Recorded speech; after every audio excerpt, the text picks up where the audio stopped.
just watching was the combat script, which I've worked on for the last 4 or 5 months for the game which I'm creating, which I'm calling 6: The Aspects of Man. The game originally came with the thought of making a game very similar to the old Ogre Battle, at least with the combat system, where you would design units and then put them into battle, and they would run mostly automatically. You would maybe give them some sort of command or some sort of a goal when they're doing their battles. Like in the original game, you could tell them to attack leaders or the strongest units or this and that type of thing. But for the most part, like it's much different than a regular RPG, whereas you give every character a command in an RPG. In games like Ogre Battle, you would design units and then put them in a battle and then have them basically play out automatically as long as you move them and that sort of thing.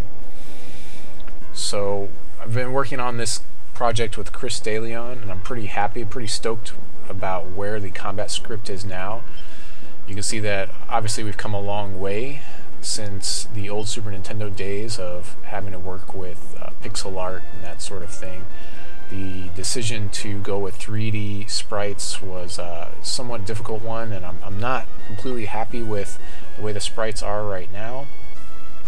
But you know, I'm getting better and better. Right now I'm using Blender before the convention because that's what I'm used to, but probably after the PAX South of 2015 I will be trying out Maya and seeing if I like that a little bit better, as that is the industry standard for doing three-dimensional objects.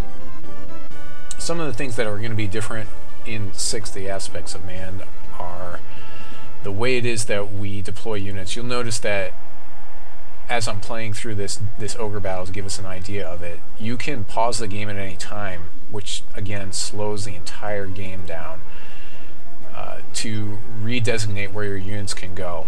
Instead, in 6: The Aspects of Man, the way we're going to do that is we're going to allow units to, you're going to basically give a unit a command per day, and then it will carry out that command, and then you'll basically be able to redesignate new commands every day, and then you'll see everything play out.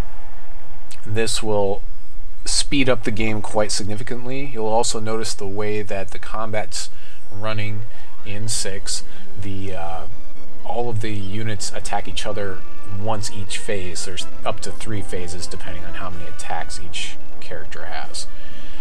The way it is that I showed you the combat script at the beginning, I basically had a full screen so you could kind of see the graphics of what we're working with right now, and then the reason why we used the other smaller screen was so that you could see the actual script pass by, so you could see all the different combat damage being done. Those numbers are going to change obviously in the future, but there is that. You'll also notice that it says Kobold, Wizard, and Soldier, but everyone in the scene looks like a soldier. That's because I didn't have enough time to create new sprites for the Kobold or the Wizard. That's going to be a very large part of the game, is creating lots and lots of different characters, just like in the old Ogre Battle. I think there was something like 100 different units, although some of them were recolorings. So we may go that direction. Again, I've been working with Chris DeLeon, and I have to say a big thanks to him for helping me put together the game so far where it's at, because we don't exactly have like any map screen like you have here. We just have the combat script. That's all we really have right now, and it is mostly basic. It does do things like if there's a unit in front of another unit, it's blocking for melee right now, so that took us some time to get used to.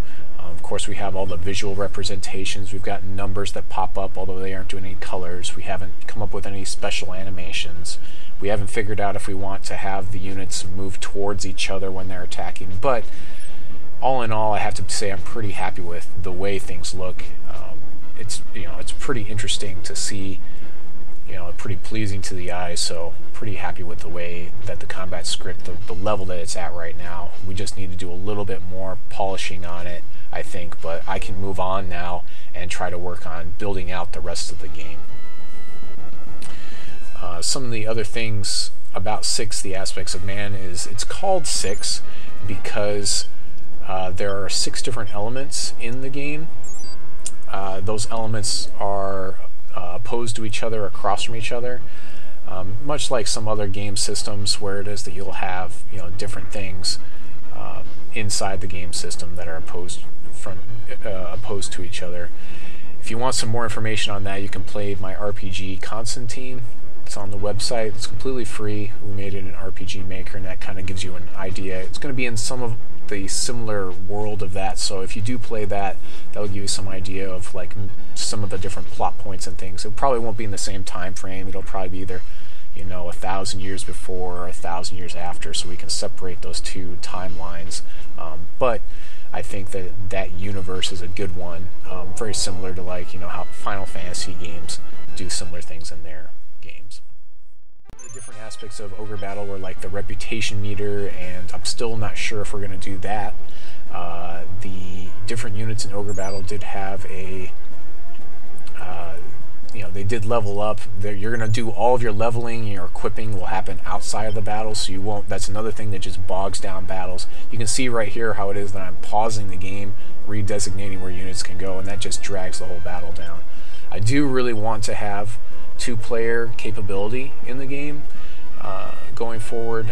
That's something I really want to have the ability to do, and do some sort of internet play over the game. I'm also thinking about possibly making it some sort of a free-to-play model where you'll be able to earn more units by playing the game, similar to some sort of League of Legends model or something like that. Some of the other things that have inspired the way I've designed the game are World of Tanks. I do like the short form. The way is that the battles are 15 minutes or less. Typically 5 minutes is about the time that it takes, and I think that would be a pretty nice thing to have with a combat game where your units go into the combat and everyone just basically does their business. You move your units around, and then you're done with the game pretty quickly. I've gotten pretty fond of playing short form video games because now I have a family with kids, and so I'm more or less servicing that community that doesn't have the time to get engrossed in something like I used to when I used to play like League of Legends or long-term RPGs or those sort of things. Some other things about the game you'll notice is in the original Ogre Battle there was basically 6 slots, and then in between those slots you could put people. And then when we had the Ogre Battle 64, they upped it to 9. In my game we've decided to go with 5x5 grids, and we will probably do the large troops as well. That will take up like 4 squares or 6 squares or something like that, and they'll count as 2 units, just like in the original Ogre Battles. I think that was a good system, so we'll probably keep that. The units will be a maximum of 7, so when we did the combat script and you saw it at the beginning of the video, you'll notice that there were 7 units on each side, so you can see that even with 7 units, like, the combat goes fairly quickly. The only reason why I let the combat pan around further is just so you can see more of the battle scene and listen to the music that we've got. Honestly, I'm not really happy with where the music's at right now. I'm not really happy with where the sprites are at, but it's more of like just a placeholder for the game to get a good feel for how things are going to kind of go in the game. Not really sure what else there is that's going on. The next big task, of course, going forward will be building some sort of a map screen, and then a system so that that we have the day and night cycle, and we'll be able to move units per once every cycle per day, and also some sort of a force organization screen will probably be. Those are some of the things that are on the docket right now. With the script, all of the units are hard-coded in it. They aren't actually getting passed in from another script, and so that's another thing that's going to have to happen in the future. So basically making this video for PAX 2015, which I'll be going to this weekend. So if you are out there and you did decide to watch the video, I really appreciate it. So if you liked Ogre Battle, or if you want to tell me give me some of your feedback on some of the things you liked or didn't like about the original Ogre Battle, some of the things you wanted to see in this game, let me know. put some comments on this YouTube video down below, and I'd really appreciate that.